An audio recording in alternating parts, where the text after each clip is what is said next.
Hello दोस्तों, good morning.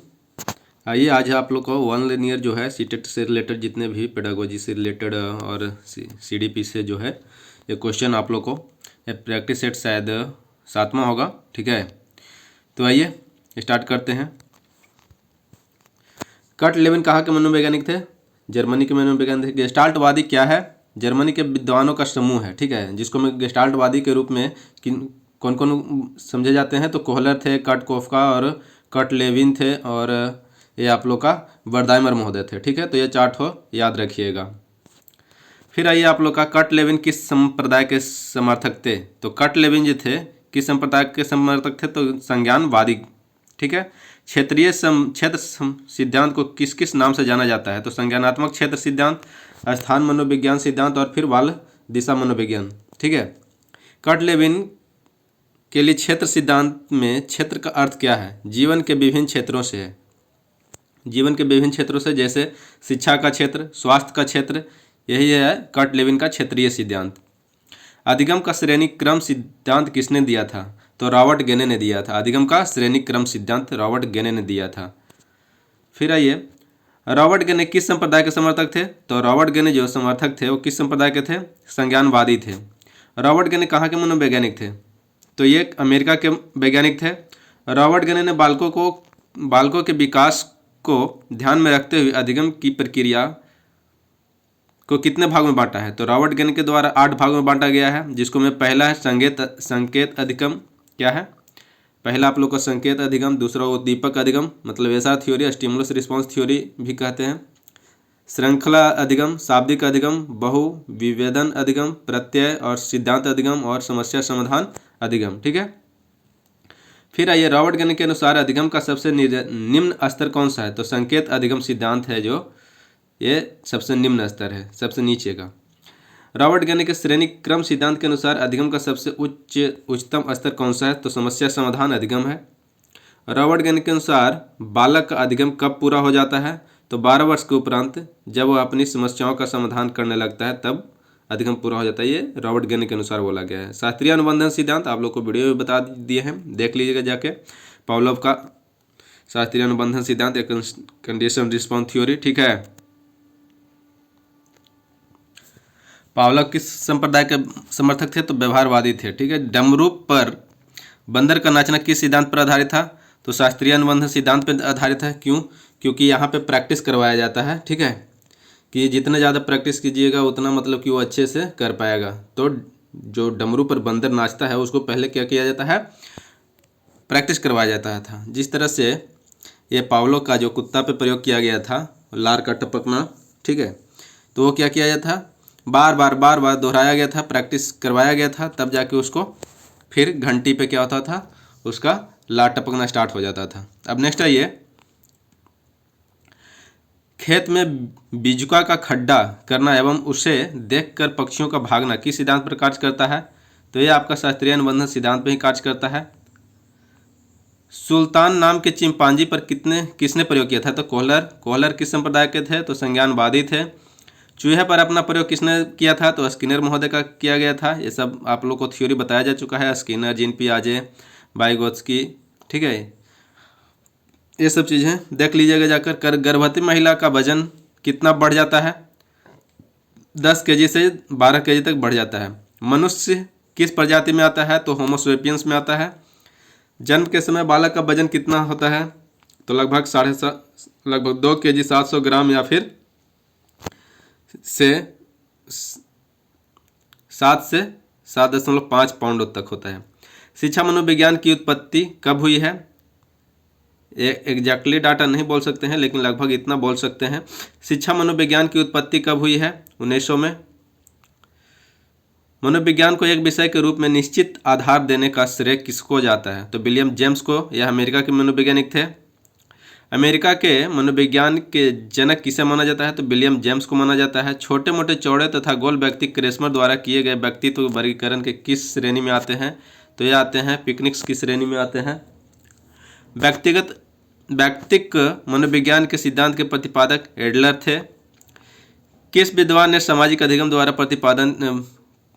अधिगम सिद्धांत का प्रतिपादन किया था? तो बंडूरा और वाल्टर्स। कर्ट लेविन के अनुसार समूह में परिवर्तन होते हैं उसे क्या कहते हैं? गतिशीलता बोला जाता है। 16 पीएफ क्या है का प्रयोग किसके मापन हेतु किया जाता है? तो व्यक्तित्व मापन के लिए किया जाता है, पर्सनालिटी फैक्टर होता है। पैवलव ने किस सीखने के सिद्धांत अनुबंधन प्रतिक्रिया सिद्धांत का प्रतिपादन किस पर प्रयोग किया था? तो पैवलव चूहे पे नहीं किए थे, ठीक है, ये किए थे किस पे? सीखने के अनुबंधन सिद्धांत ये आप लोग को पावलोव बताया जा चुका है, कुत्ता पे किया गया था इनका द्वारा, ठीक है। तो डॉग पे याद रखिएगा ध्यान में। किस अवस्था में बच्चे अपने समवयस्क समूह के सक्रिय सदस्य हो जाते हैं? तो समवयस्क किशोरावस्था। नेक्स्ट आइए, ये तो ऑप्शन से आपको पकड़ाएगा। बच्चे दुनिया के बारे में अपनी समझ का सृजन करते हैं, इसका श्रेय किस विद्वान को जाता है? तो जीन पियाजे को। वाइगोत्स्की बच्चों को सीखने में निम्नलिखित किस कारक की महत्वपूर्ण भूमिका पर बल देता है? तो सामाजिक सांस्कृतिक कारक वाइगोत्स्की के द्वारा जहाँ पे भी देखिए लगाइए। शिक्षक का बर्ताव कैसा होना चाहिए? तो आदर्शवादी होना चाहिए, आप लोग को बताया जा चुका है। बालक के व्यक्तित्व के सर्वांगीण विकास के लिए यह आवश्यक है कि उसके डैश की जानकारी शिक्षक को हो, तो उसके व्यवहार की जानकारी शिक्षक को होना चाहिए, तभी बालक के व्यक्तित्व का, पर्सनालिटी का मतलब कि सर्वांगीण विकास कर पाएगा शिक्षक। बच्चे फिल्मों में दिखाए गए हिंसात्मक व्यवहार को सीखते हैं, यह निष्कर्ष किस मनोवैज्ञानिक द्वारा किए गए कार्य पर आधारित हो सकता है? तो एल्बर्ट बंडूरा के द्वारा किए गए कार्य पर निर्धारित हो सकता है।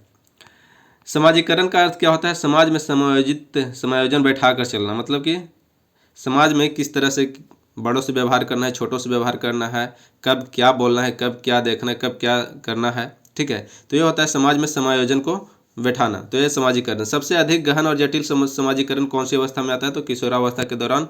किशोरावस्था को आंधी तूफान की अवस्था किसने बोला था? स्टैनली हॉल के द्वारा बोला गया था। अपनी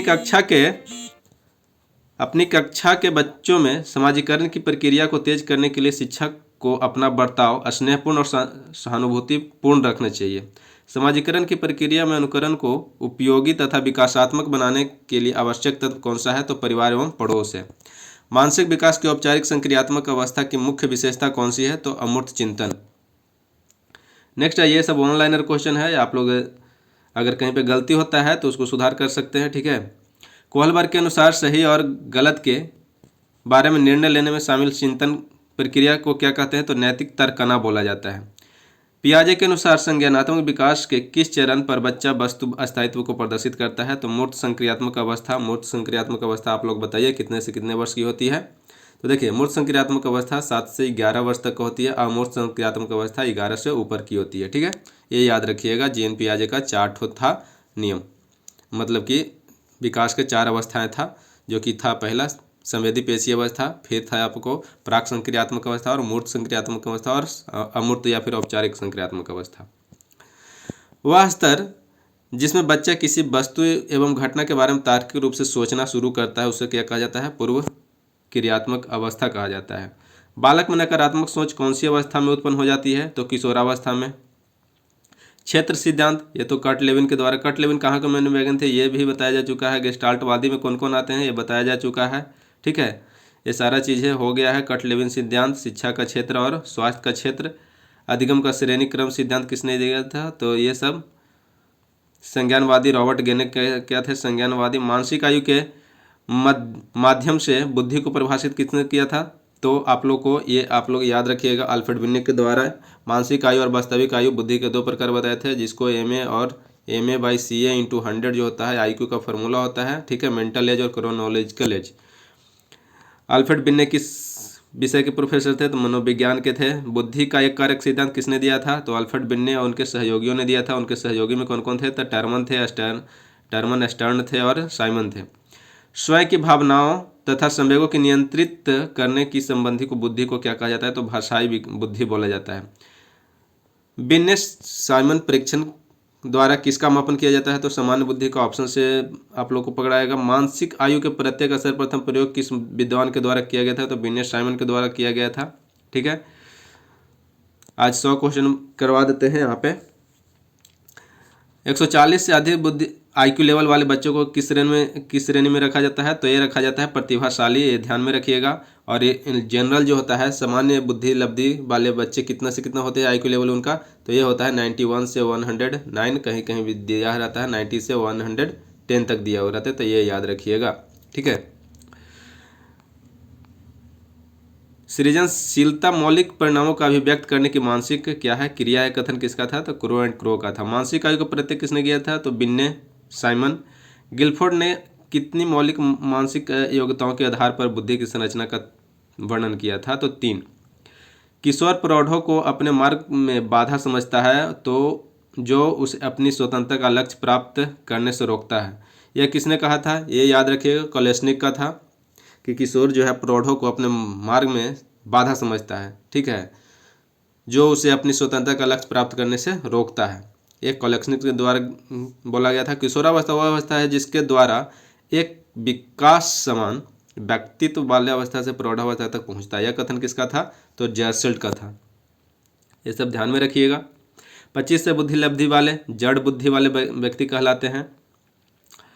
किशोरावस्था में सामाजिक विकास का जिसका प्रभाव नहीं पड़ता है वह निम्न में से कौन सी है, तो यह सुरक्षा, ये आप लोग को ऑप्शन से पकड़ाएगा। जब बच्चे की दादी उसे उसकी माँ की गोद से लेती है तो बच्चा रोने लगता है। बच्चे को रोने का कारण क्या होता है, संवेगात्मक दुश्चिंता।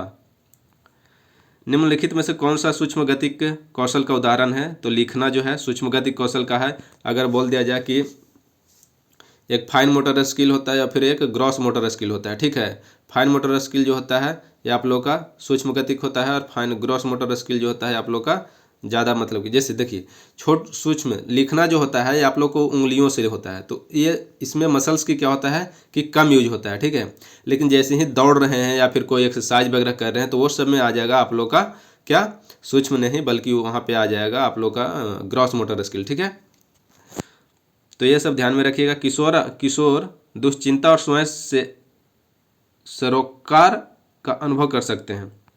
नर्सरी कक्षा से शुरुआत करने के लिए कौन सी विषय वस्तु सबसे अधिक होनी चाहिए, तो मेरा परिवार, ठीक है। संवेग व्यक्ति की उत्तेजित दशा है, किसका कथन है, तो वुडवर्थ के द्वारा बोला गया था कि संवेग जो है व्यक्ति का उत्तेजित दशा है। भाषा में अर्थ की सबसे छोटी इकाई को क्या बोलते हैं, स्वर्णिम बोलते हैं।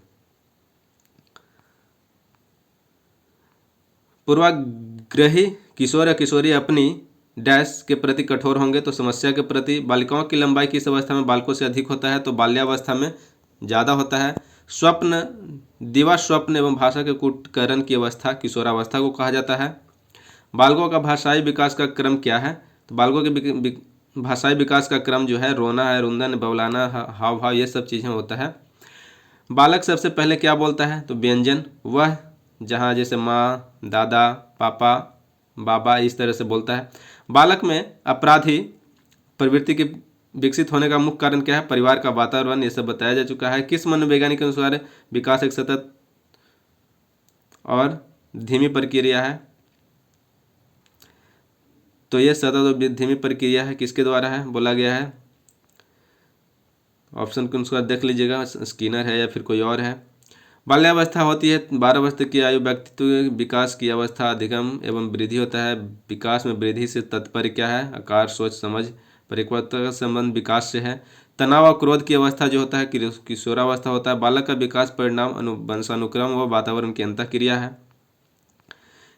एक बच्चे की, ये सब तो लगता है कि रिपीट हो रहा है, ठीक है। श्यामपट्ट लिखते समय ये सब रिपीटेशन है, ठीक है, पिछले वीडियो में सब करवाया जा चुका है। वह कौन सी जगह है जहाँ बच्चे संज्ञानात्मक विकास को सबसे पहले बेहतरीन तरीके से परिभाषित किया जाए, विद्यालय एवं क्या था, कक्षा, ठीक है। तो ये सारा चीज़ें बताया जा चुका है।